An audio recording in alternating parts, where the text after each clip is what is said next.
C'est un patrimoine d'une qualité assez rare dans l'agglomération toulousaine.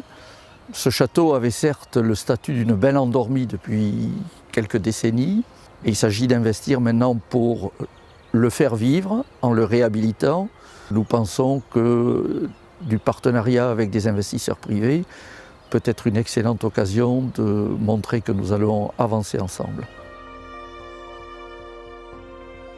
Les principaux atouts de ce lieu, c'est d'abord qu'il est la porte d'entrée d'une réserve naturelle qui se trouve au contact d'une grande métropole. Je crois que c'est une chose très rare.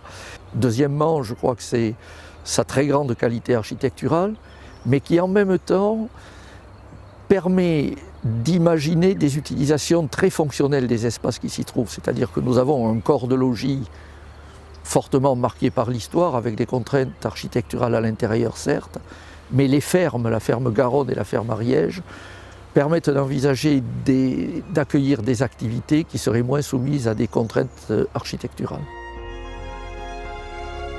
Nous l'avons appelé le château des confluences, parce que justement ce n'est pas uniquement un lieu de confluence géographique, nous voulons aussi que ce soit un lieu de confluence créatrice, sociale, humaine, économique. Je souhaite faire de ce lieu un lieu créateur de liens sociaux. Tous les porteurs de projets qui s'intéresseront à ce château seront les bienvenus, nous les écouterons, nous les entendrons. Ça peut être des porteurs de projets culturels, des hôteliers, des restaurateurs, des projets tournés vers l'éducation à l'environnement, des chercheurs. Parce que je crois que créer des lieux dans lesquels des chercheurs et des artistes peuvent aussi se rencontrer sont des lieux de confluence et de développement des potentialités. Les critères qui guideront nos choix sont doubles. C'est d'abord le projet que nous retiendrons.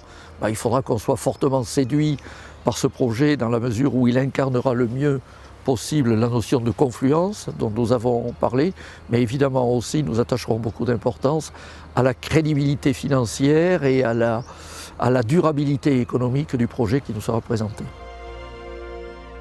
Le patrimoine est un investissement d'avenir. Réhabiliter un patrimoine, c'est fédérateur pour la population, c'est créer de nouveaux motifs de lien social.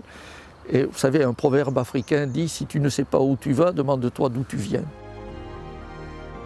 Ce château, il y a 6 siècles, a accueilli sans doute la première personne de couleur noire en région Midi-Pyrénées, la princesse Salou Kasaïs, qui avait épousé Anselme Isalguier, le maître des lieux. Je trouve que ce regard sur le passé nous invite à poser le même regard sur le futur.